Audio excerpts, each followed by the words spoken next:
And welcome. Oh no, already screwing up.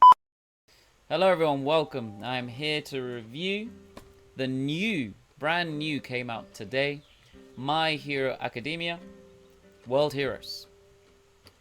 It's going to be full of spoilers, as you can imagine. Completely full of spoilers. So please look away.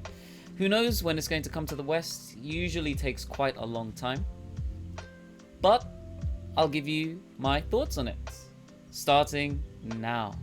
Spoilers, lots and lots of heavy spoilers. Please look away if you are. Spoiler allergic. Here we go. So, before we start, I'm a huge My Hero Academia fan. Probably my favorite anime. It's quite hard to pick a favorite one, but it's probably my favorite by far. It goes without saying that I am in Japan. It came out today in Japan in the cinemas. Coronavirus is still going on, so it was really nice that the cinema was half capacity, so open seats either side, which is really good. The first, so many people, not many people get this, they run out usually in a week or so, but with the My Hero Academia films you get this. It's a special manga, little small manga detailing the characters in the film, and usually a direct interview with Horikoshi Sensei, the mangaka for this. There's some really cool parts in here as well from the anime series, as well as we've got like a small section in here as well about different questions. So for example, like who does All Might look up to? Who does he hang out with? Lots of fun questions that the readers ask, and accompanied with pictures as well. So those are really cool as well. And little pictures with all those questions that Horikoshi Sensei answers, and also a special manga story, special actual manga being drawn as well, just for the movie. Another cool thing about this special manga that you get for getting in the movie, for going to the movie, special manga that has lots of interviews with Horikoshi Sensei, concept art, and a special manga section in the back, special story, is usually in Japan you get the inside cover as well, something nice in there. As you can see here, we have the poster for the film, and on the back as well we have Midoriya. That's quite cool. Yeah, some really cool things inside this book, but we highly recommend you read this after watching the movie because of the heavy spoilers inside. And yeah, good quality. Really enjoy this. There was one for Demon Slayer as well, the movie that came out quite a few months ago now. There was one that came with that, which I do have as well. But I really do like the Hero Academia ones. The movie itself, as with the first two, are not a part of the manga or the anime directly. Here is a cool My Hero Academia shirt. You can see the top of it now. This is from the My Hero Academia exhibition, which is happening now. It might be finishing soon in Tokyo as well as other places in Japan as well. If you want a video, leave a comment down below. I've always wanted to say that. Leave a comment down below. I can make a video on that experience as well. Got lots of cool pictures. But anyway, this comes with the movie. Really rare. I don't know when they'll run out, and I'm very happy to have gone day one to pick this up. I have the one for the second movie as well. Sadly, not the first movie. Now, let me summarize. I'll go into the story. I'll go into everything about that, and in depth as well. What happened, how everything went. But if I was to summarize this film, as a big My Hero Academia fan, and I've watched all the movies before, I'm up to date on the anime. If I was to summarize it, I'll say there's some really cool individual fight scenes, some really cool moments with some good animations. However, it could have been so much more. And it pains me to say that. It really does pain me to say it. I'm not going to say the movie's bad. It was okay. It was a good watch. Good time sitting down, good time watching it. But it could have been so much more. Let me explain why. When it starts, oh, it sends shivers down my spine just thinking of it. This is fresh. This happened a few hours ago. It's fresh. When it starts, it's very much like the Avengers. Now, of course, this is a hero anime. You might think it's a ripoff, but it had a really cool Avengers feeling. Now, the premise with this is world heroes, as you can see with the title of the film. Each of the characters that you know and love are in different countries because there's some global... Well, let's go for a summary of the movie. Let's go for a quick summary of the movie. and then we'll move on from there. So each of the heroes are in different countries. They're set ready for a mission. And what has been happening is there is an evil person, big bad guy, who's doing some kind of underground cult, religious style cult, that they don't want they don't want hero special abilities to exist anymore. They have this kind of bomb, they have this kind of gas that kind of mutates people. They can't really control the people who have the abilities, they can't control their abilities when they breathe in this gas. So just when the gas bomb goes off, the whole city goes crazy. There's an opening scene where a city just gets completely destroyed by people not being able to control their their abilities, in Japanese kose. So it was really cool to see that in the intro. And so to prevent this from happening, I believe the heroes had some intel. They knew there were bombs in different places in the world, so you had different teams together. Now, I really enjoyed the second movie, the movie before this one. It had all the students that we know in 1A, all of them on the island, and they do a big fight. I highly recommend seeing the second film if you haven't. The first one's good. First one's good watch. Netflix Japan has both of them, the first two films recently. Not sure wherever you are in the world, if it's there or not, but I recommend that as well. Great time. So it's got different pockets of heroes, different 2-3 people groups in different countries. So some in Singapore, some in France. And in the intro of the movie, going back a bit, in the intro it shows all the heroes doing some cool fighting animation and all together, and it shows their country in the background. It sends shivers down my spine just thinking about that. It was really cool, and I was like, I'm in for a great time. So I was sitting down there, I was like, I'm in for a great time. I know this is going to be sick. I know this is going to be good. And if looking between the first and the second film, the first film kind of focuses on Midoriya-kun and All Might together with the other characters as well, but with a focus there. Second film, I feel, went to everyone into one big group, and I thought a similar thing would happen with this film even more. I thought that it will focus more on these individual pockets and of teams, I'll call them pockets, in their own countries having huge fights.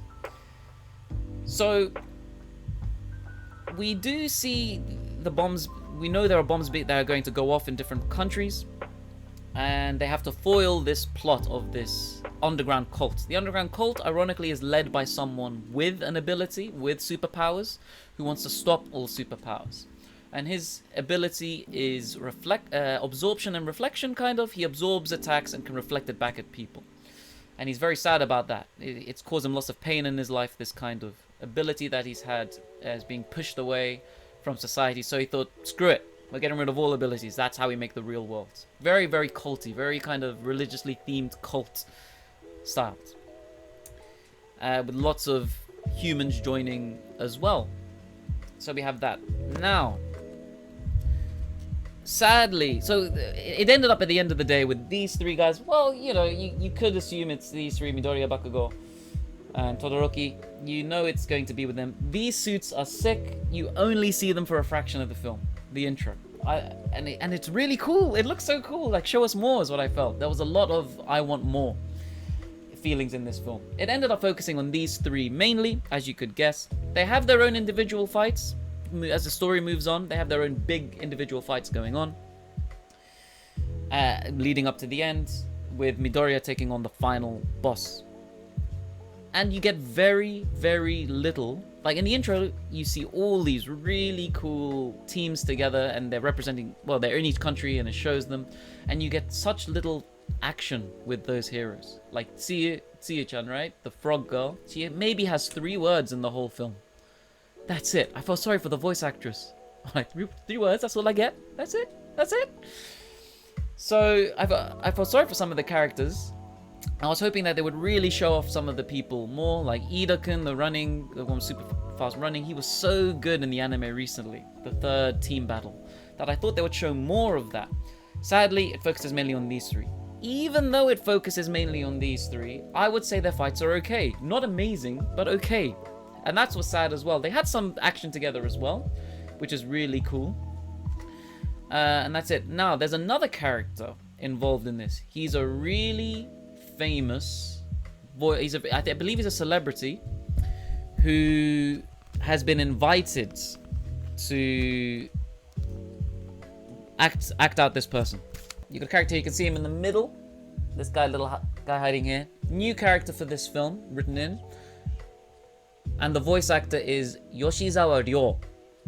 I believe he's quite a famous celebrity already. So that was big news. Coming up to the movie being released, a lot of adverts on TV was showing this guy. Being thankful for being invited to be a voice actor for this. And he also had a big part in the film. Which was cool. It was okay. He had a tough upbringing. His father was a scientist, and he did end up joining that cult we talked about earlier. And because of that, he was outcast. His whole family was outcast. Well, it ended up basically being him and his younger siblings, his younger brother, younger sister, which he was taking care of. And he feels that sense of responsibility as the older brother. Father not being there because he was in the cult, and because the community found out about that, he got exorcised by the community. And his mother, I believe, died at childbirth. So that's it. He also has an ability, which he's very embarrassed about. His ability is, he has a bird with him, and that bird will always show his true emotions. And Midoriya's like, that's a great ability. That's so nice, man. You can't lie. That's a lovely ability. And he's really embarrassed about it. So that's his ability there. These three are in a country that's made up, I believe. I hope it's made up. I've never heard of it before. It seems very European style. And that's where they're at. And for those who are watching the anime, if you want to know where should I watch up until to understand the movie, as of this video being up until now is great. So in Japan, the three main characters, well, kind of main characters here, are with Endeavor, studying with him, and they're getting stronger and stronger. They just went to Todoroki-kun's house to see the family situation. They're about there. As long as you know these three are with Endeavor, training with him, that's fine. If you're up there in the anime. If you are anywhere before that, there might be spoilers. Midoriya uses some abilities that he gets in the anime. But apart from that, you know, if you want to watch the film, you will understand what's going on. You might be shocked at what Midoriya does here and there, but you will understand what's going on. So the main enemy I was talking about before, the leader of the cult, his name is Fleckturn. Probably because of reflect and return, I'm guessing. Looking at it now, just realizing it, is not in both words, just flecked and turn. It would be reflect and return. He takes energy, whatever energy he has, he can reflect back at the people. 普段の反射制御外骨格。荒くねで反射をしており、エネルギーを飛行性を持たせたり、空中で姿勢制御。Get a lot of energy and reflect it back at people. So the ultimate kind of ability, if you will. It is voiced by Nakai Kazuya, a really famous voice actor. Probably a lot of you may know him as Zoro from One Piece. Fun fact, he does a lot of swordsman as a voice actor. He's got his Zoro as well as other characters as well. But in real life, he has a phobia of sharp objects. Poor guy. Poor guy, right? Luckily, it's just anime. So that's funny. You can look that up. It's quite a funny point. So they've got great voice actors, always top tier, and things like the naming, like Fleckturn. This anime does really well. Another fun fact: so plus ultra, usually that's the phrase, but in Japanese you can say purasu ultra. You can say purasu, but for some reason they say purusu. And so a very good friend of mine realized why this is. Why don't they say it normally? I thought it was a Japanese mistake, romanization. It's actually Spain's official phrase, official kind of word, plus ultra, to go beyond. That's the country. Look it up on Wikipedia. It's like the first few lines up there. That's Spain's word. So they've taken it from Spanish, the country's kind of motto. And that's why it's plus and not plus. I thought that was really cool. They do lots of really cool things like that in this. There was some English in the film as well, in terms of news reports going on and things like that. So to summarize again, they're all in different countries. They're stopping this bomb going off. They're stopping it, and this bomb shoots out a gas that kind of eliminates people with abilities. So there's a world without abilities. That's what this cult's trying to do. These three are in a country, and they end up with the help of this extra character, Rodi, as well, the new character, unfoiling the plans, getting deeper and deeper in. At some point, Midoriya-kun is found guilty for murdering 12 or so people. The police are even in against him. The police are part of this cult as well. So at some point, he gets done as well. So he's on the move, and on the run, almost, with this Roddy character as well. Roddy's just trying to make a buck here and there, gets involved in some seedy things sometimes, which is how Roddy and Midoriya met. Midoriya and the crew were trying to grab some thieves on the street. Roddy got involved somehow as well, with a suitcase of jewels. Turns out it wasn't a suitcase of jewels, it was a suitcase of top secret information linked to this bomb. And so, not knowing exactly what it was, Midoriya, now a wanted man, with this Roddy character, they run across the country, waiting to try and kind of get in touch directly with Todoroki and Bakugo in order to find out the mysteries of this thing. When they do find out the mysteries of it, they eventually go to the big bad base, and each one of them has a fight. Like Bakugo has a fight with one of the people outside. Todoroki has a really cool. His fight was actually quite good. Looking back on it, he uses his things very well. That's the thing that's such a shame. It really glimmers at points. This film, it really shines. There's some really cool animation bits in it as well. Stuff you don't really see in the anime. It's some really moments where it just shines. Sadly, it's moments. It's not the whole thing. And then, after that really cool intro with all the people in different countries, everybody gets a line max. I mean, most people don't speak. I don't even think Ida-kun spoke. The running guy, right? Excuse me, I'll call him the running guy for people who don't know. I'm sure people know. But I'm calling him the running guy. He did, really tight, stoic character. I thought, who cares? But after the anime, what's been going on recently, I really liked it. So I was hoping some really cool things would happen, some combination battles, like the previous film. None of that. You get like maybe a scene of them. So what happens is, towards the end of the film, there's 2 hours until all the bombs explode. So each country goes crazy, disarray. And each group of heroes in that country is just kind of subduing the general public, making sure they're all safe, which was cool to see. It was cool, but nothing like it could have been. Not the possibility it could have been. When you watch the intro, you think, wow, this is going to be great. You get some Lemillion in there as well, in his hero suit. He doesn't have his ability back yet. I don't know. I haven't seen the manga. I'm not up to date, but I assume he's going to get it back at some point. But he doesn't do anything with it. Like, they show glimmers of everyone, and nothing happens. So, I'm not going to say it's a bad film. I did enjoy it. I had a great time. I honestly feel it could have been so much more. I felt a lot of the time was taken up with this Roddy character. Not too bad of a character in itself, but I feel like because it was a celebrity doing the voice, perhaps they gave it more time than it could be. For those anime song fans, Asian Kung Fu Generation does a song or two in there as well. Usually when there's a song collaboration, I think the previous one was a band called Sumika. Please check them out if you haven't, they're not bad. They do the outro. So when the credits are rolling, they do the outro. However, Asian Kung Fu Generation, otherwise known as Ajikan, come in the middle in a really nice moving across the country bit with Midoriya-kun and Roddy. So, yeah, that's that. Overall, it's nice to see. I enjoyed it. However, man, the power, the possibility they had. I kind of wish they shrunk some of the longer, drawn-out storytelling in the middle.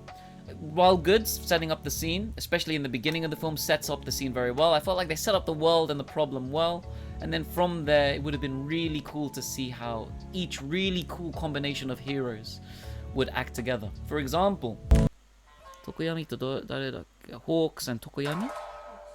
Hawks と Tokoyami くんだっけ? 合ってる? Tokoyami 合ってるね.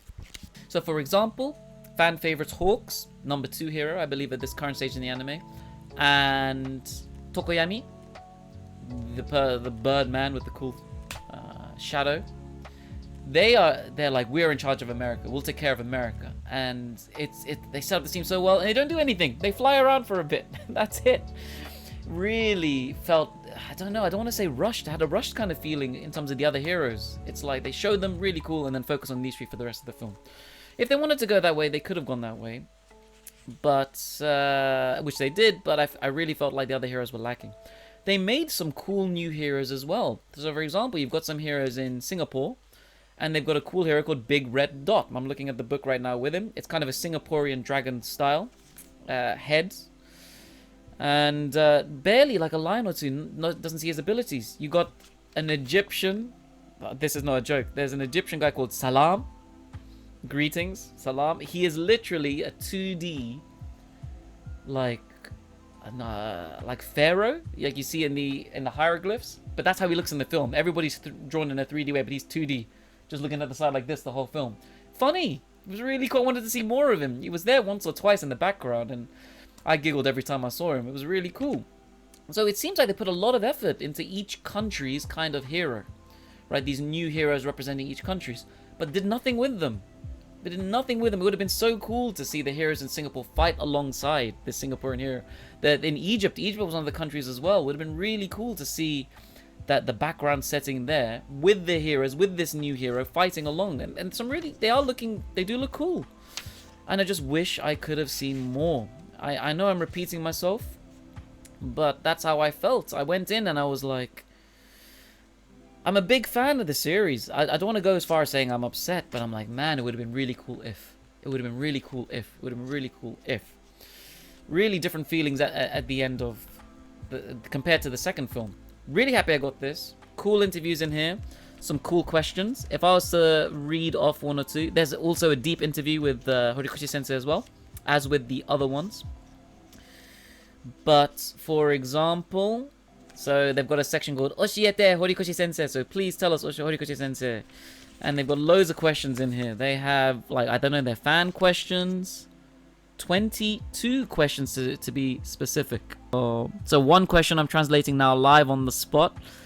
So heroes that look like villains, the ranking. Please tell us who's number one. So please tell us who is the number one ranking of heroes that look like villains. And in big writing, big scary writing, it says Endeavor.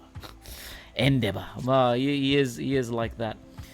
Moving on. 遺伝子に刻まれている. It's in his DNA. ありがとう。まあこれ編集するから大丈夫。声出ない。So another question. Present Mike, the guy who screams a lot, especially during tournaments, the teacher. It says he hates bugs. We know he hates bugs. Did something happen in the past to him? And it says it's in his genes. It's in his genetics. He just doesn't like it. Another cool question there. 個性を使用せず戦った場合、一番強い UA 高校ヒーロー科生徒は誰ですか? So, who's the strongest person in UA high school, like who would be the strongest person if they didn't use their ability? Right? If they didn't have used their abilities, who would be the strongest person? These are all answers from the manga Horikoshi Sensei. And the answer he says is Milio desu. Lemillion. Milio. 1年の中だと獅子だか庄司かな違うかも. So his answer is the strongest person is Milio. However, in the first years, because Milio is I believe is the third year in the story, in the first years it would be Shishida or perhaps Shoji, maybe. まあ違うかも. He finishes with Chigao Kamo. It might be wrong. So it's cool he's giving these kind of answers. So that's what he thinks. That's what he says. So loads of really cool questions in here. Really fun things. Great extra bit of gear as well. And the final question I'm going to review. There's lots of really cool questions in here. Too many to go through, but one more. In the anime, if you guys remember, there's a scene when they're visiting each other's rooms for the first time. It shows off each style's rooms. And it says... We didn't see Bakugo's room. We didn't see Tsuyu-chan's room, the frog girl, and we didn't see Mineta, the purple, little purple grape style things on his head. We didn't see their rooms. What kind of styles were there? Horikoshi Sensei says Bakugo's is actually quite smart, quite a smart style room. It says Tsuyu-chan's one is actually a little bit ethnic style, an ethnic style room. And at the end it just says, Mineta's is disgusting. I have missed the chance to draw it. I missed the chance to draw it. I don't know, it's hard to say whether it's on purpose, as in he purposely didn't want to draw it, or he's a bit upset that he missed a chance to draw it. However, his room is disgusting. And it's quite It's not a word, it's not a kanji I see very often, not an adjective I hear very often. Ozomashii desu. There you go. So, I hope you guys enjoyed this review. It's fresh, really. I had to get it off my chest. I really wanted to let people know. Because who knows when it will come to the West. Who knows, maybe they'll do something special. It would be nice to have something special like Your Name, Kimi no Nawa, where they did a special viewing in London. With subtitles. It would be nice to do something like that.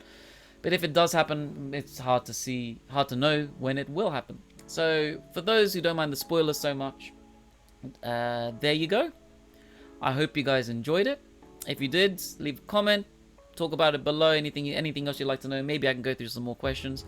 If you want to see, I'm thinking of making a video on the exhibition, which was really cool. The special My Hero Academia exhibition. It was an expedition to an expedition, if you want. So let me know if you do that. See you guys later.